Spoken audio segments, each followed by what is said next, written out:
श्रावण मास की पंचमी तिथि को नागवंश की उत्पत्ति का दिन माना जाता है। महादेव का सबसे प्रिय आभूषण भी जो है वो नाग देवता ही है।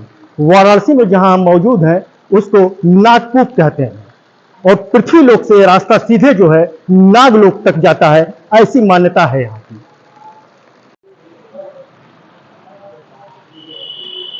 भाई सबसे पहले आपका नाम परिचय जानना चाहूँगा। आचार्य कुंदन पांडे, प्राचीन नागकुआं मंदिर। जी, नागकुआं का क्या इतिहास है, इसके बारे में थोड़ा सा, इसके महान के बारे में बताइए, क्या वर्णन। ये बताया जाता है कि इस स्थान को आज जैसे हम सभी लोग नागकुआं के नाम से जानते हैं, इसे अपने स्कंद पुराण में कारकोटक वापी कहा गया है। कारकोटक क्योंकि सर्पों के नाम है, तो कारकोटक जो सर्प थे वो इसी कूप के रास्ते अंदर एक होल है, उस रास्ते से वो नागलोक को गए थे। तो जहां वो होल है वहां तक हम सभी लोग देखते हैं। पानी को निकाल के जब इसकी सफाई होती है तो वहां पे शिव जी की प्रतिमा विराजित है, जो वो सामने आपको चित्र में दिखाई दे रहे हैं।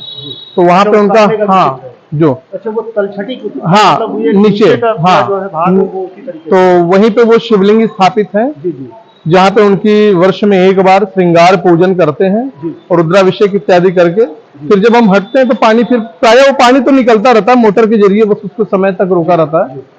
तो उनका पूजन विशेष स्थान है ये। और इसको कारकोटक वापी, वही स्कंद पुराण में कारकोटक जो सर्प के नाम से इनको कारकोटक वापी कहा गया। आज के चलन भाषा में इसको लोग नागकुआं कहते हैं। अच्छा, महर्षि पतंजलि के कहा जाता है कि तपोभूमि है, यही को हाँ, इसी स्थान पे नीचे जो शिवलिंग है बताते हैं कि इसी स्थान पे महर्षि पतंजलि साधना करते थे अपने गुरु पाणिनि जी के साथ रह करके। और यहीं पे उन्होंने शिक्षा दीक्षा का भी कार्य किया। और यहाँ पे महाभाष्य, योग सूत्र, कई ग्रंथों की रचना भी उन्होंने किया। तो ये स्थान महर्षि पतंजलि की कर्मभूमि के रूप से भी जाना जाता है।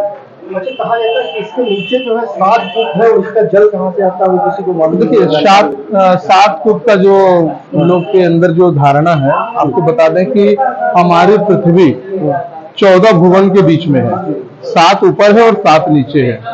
तो पृथ्वी से जो नीचे 7 है वही अतल, वितल, सुतल, तलातल, रसातल, महातल, पाताल है।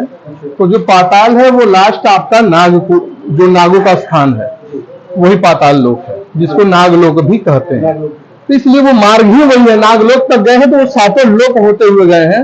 इसलिए इसको आज के लोग जो नहीं समझने वाले वो बोलते हैं कि 7 तावा। तावा इन द सेंस कुछ नहीं है, वो तल जो है हर लोक का, वो तल को ही तावा का रूप दे देते हैं। प्राचीन जो शिवलिंग है, जो हमारे स्थापित है या जो नीचे है, जो उसी काल का ही है। उधर की जो वो शिवलिंग है उसका तो कोई समय नहीं पता, लेकिन जैसे बताया जाता है कि संवत 1 में इस स्थान का मरम्मत कार्य हुआ था। एक शिलापट भी है कुंड में अंकित, तो संवत 1 दर्शाता है। तो आज से 2500 वर्ष का इतिहास आपको मिलता है इस कुंड का मरम्मत कार्य का। बाकी इधर का जो मंदिर और ये मूर्तियां स्थापित है ये पुनः कराई गई थी। इसके पूर्व जो मूर्ति वगैरह थी वो खंडित वगैरह हो चुके हैं। तो ये मतलब मेरे बचपन से भी पहले 70 वर्ष पूर्व इस स्थान का पुनः फिर से कायाकल्प किया गया था। कहा जाता है कि जो परेशान तो वो लोग अगर आकर के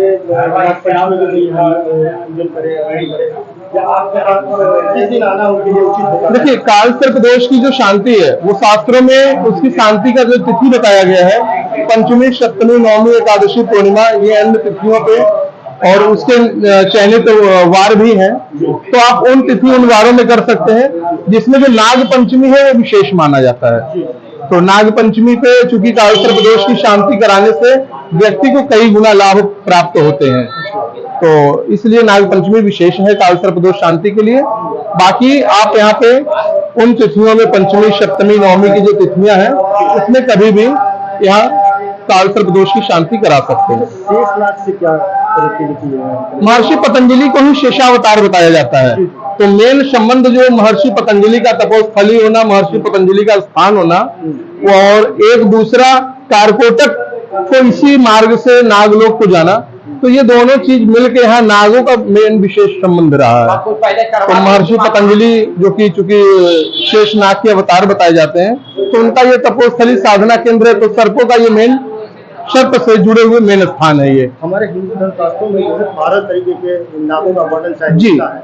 तो कहा जाता है कि जो लोग अलग अलग दर्शन नहीं कर पाते हैं वो अगर यहाँ आकर के दर्शन कर लेते हैं। कारकोटक चूंकि सर्पों का राजा है और पहले मैंने बताया कि कारकोटक वापी है ये, तो जब आप तो किसी राजा को ही पूज देते हैं तो उनके साथ जो लोग हैं तो वो प्रायः ही माने जाएंगे, तो इसलिए इसका विशेष स्थान दिया गया है। करने के तो लोग अन्य जगहों पे भी जाके करते हैं, लेकिन जो नागकूप पे कारकोटक वापी पे जो कालसर्प प्रवेश करने का विधान है वो विशेष है। क्या क्या चलता है अगर बात किया जाए तो क्या क्या पसंद है महादेव को? महादेव को तो देखिए जो अर्पण होता है वो सारा कुछ उनके लिए, उनसे कोई चीज परे नहीं है, लेकिन जो सर्प को हम अर्पित करते हैं वो दूध, लावा और तुलसी का माला, ये उनका विशेष है।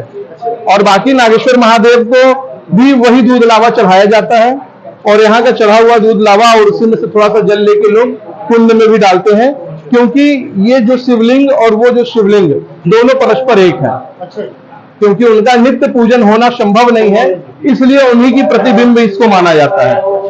क्योंकि जहाँ के जो अधिष्ठात्र है, जो मेन है, उनका दर्शन पूजन होना जरूरी है प्रतिदिन, इसलिए यहाँ के जो मेन अगर अधिष्ठात्र को देखा जाए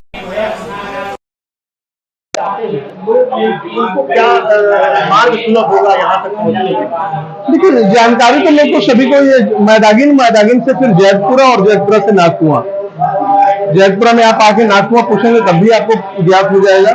और मैदागिन चूंकि बनारस का एक मध्य क्षेत्र है जहाँ से आप सभी जगह जा सकते हैं, तो इसलिए पीछे महाराज जी देख रहे थे कुछ मूर्तियां हम लोगों को दिख रही, कुछ दुर्गा दिख रहे थे, तो क्या जी। इसी जमाने की जी, ये सब जितनी भी मूर्तियां हैं कोई नई नहीं है। अच्छा, इस कुंड का जो भी स्ट्रक्चर है, इस कुंड में जो भी विराजित मूर्तियां हैं, हाँ देखिए वो साइड में जो शिवलिंग है वहां पे वो कारकोटक अच्छा महादेव है, वो वही मेन कारकोटक। हाँ, नागेश्वर जो मध्य में है कुंड के बीच में, और इस तट पे इनको तक्षकेश्वर बोलते हैं। जैसे जो तक्षक सर्प होते हैं तो वो तक्षकेश्वर बोलते हैं। तो ये तीनों जो है वो नागों के रूप में ही है, और जो भी शिवलिंग है वहां नागों के नाम से ही अंकित है, जैसे नागेश्वर, कारकोटेश्वर, तक्षकेश्वर। ये जो स्ट्रक्चर बना हुआ है ये मतलब जो नहीं ये हाँ ये हाँ एक कहते हैं कि हाँ, क्योंकि यहाँ पे शास्त्रार्थ की भी परंपराएं पहले से रही है, गुरु शिष्य परंपरा महर्षि पतंजलि से रही है, तो शास्त्रार्थ का समय भी उसी समय से है। आज भी वो शास्त्रार्थ यहाँ पे जीवंत रूप में है और आज भी कराए जाते हैं। तो नाग पंचमी के दिन वो शास्त्रार्थ का आयोजन पूर्वत होता चला आया है और इस वर्ष भी होगा। वो जो सीढ़ियां महाराज जी बनी है और वो बनी है, कहा जी, जाता है कि यही पूरा नीचे तक चला है, लगभग कितना नीचे जाता हो? ये अभी जो आप पानी देख रहे हैं, ये पानी तकरीबन मान के चलिए 30 फीट अच्छे 30 फीट नीचे जाएंगे, तो फिर वहां से वो स्ट्रक्चर शुरू होता है जो वो गोल देख रहे हैं। गोल हम लोग देख रहे हैं, क्योंकि इसमें आप साइड की कुछ सीढ़ियां आप गिन सकते हैं इसमें, वो नागेश्वर महादेव का जो दिख रहा है ना, फिर वहां से वो करीबन 35 से 40 फीट नीचे है। अच्छा, फिर वो राउंड वे शेप में है, तो वो नीचे उतरने का एक सिंगल वे में बना हुआ सीढ़ी है गोल में, वो नीचे जाएंगे तो फिर वो शिव जी हैं। गंगा अवतरण के पहले का ये स्थान है क्या? अगर ऐसा कहा जाए तो ज्ञात तो समय किसी को नहीं है, ठीक है ना, लेकिन अगर हम ये कहें कि काशी में ये स्थान, चूंकि बाबा विश्वनाथ की तो नगरी है और विश्वनाथ पहले से ही है, लेकिन काशी में यह स्थान ऐसा भी नहीं कि बाबा विश्वनाथ से करीब में ना हो। बिल्कुल, क्योंकि काशी की एक बहुत बड़ी अगर कहा जाए तो ये धरोहर है। काशी में जैसे बताते हैं कि 6 वापियां हुआ करती थी, अभी ज्ञान वापी प्रकरण में नाम भी आया था, तो ज्ञान वापी एक आपके सामने जो पड़ा है और दूसरा एक कारकोटक वापी, बाकी अन्य वापियां सब खत्म हो चुकी हैं। और ये जो है वो मंदिर के संस्था की तरफ से ही सुरक्षित पड़ा हुआ है, जिसका देखरेख मंदिर समिति ही करती है। अच्छा, तो आखिरी सवाल है कि जो नागपंचमी की तिथि पड़ती है उसको क्या खास आयोजन यहाँ पे होता है, किस तरीके से? बस वो बाबा का पूजन, जो दर्शन श्रद्धालुओं का जो दर्शन करने का है, वो शास्त्रार्थ की जो परंपराएं चली आ रही हैं, वो यही सब जो यहाँ का मतलब जो विशेष है वही चलता है। हाँ, कोई अलग से कुछ ऐसा कोई कार्यक्रम आयोजन इसलिए नहीं हो पाता है कि थोड़ा मार्ग अपने पास संकीर्ण है, भीड़ काफी आते हैं, तो अगर हम किसी प्रकार का कोई आयोजन कर देंगे तो वहाँ भीड़ हो जाएगी, और भीड़ होने की वजह से हम उसको संभाल नहीं पाएंगे, क्योंकि हमारे पास व्यवस्था जगह नहीं है। मार्ग छोटे मार्ग है, उतने में ही आना है, उतने में ही जाना है लोगों को। अगर हम कोई भी कार्यक्रम रख देते हैं तो गैदरिंग काफी हो जाएगी, जिसको संभाल पाना मुश्किल हो जाएगा, क्योंकि लाखों के करीब में श्रद्धालु आ जाते हैं। नागलोक और पृथ्वीलोक को जोड़ने वाला ये नाग कुआं महर्षि पतंजलि का तपोभूमि रहा है। यही तो उन्होंने नागेश्वर महादेव की स्थापना करके जो है पूजन और अर्चन भी किया था।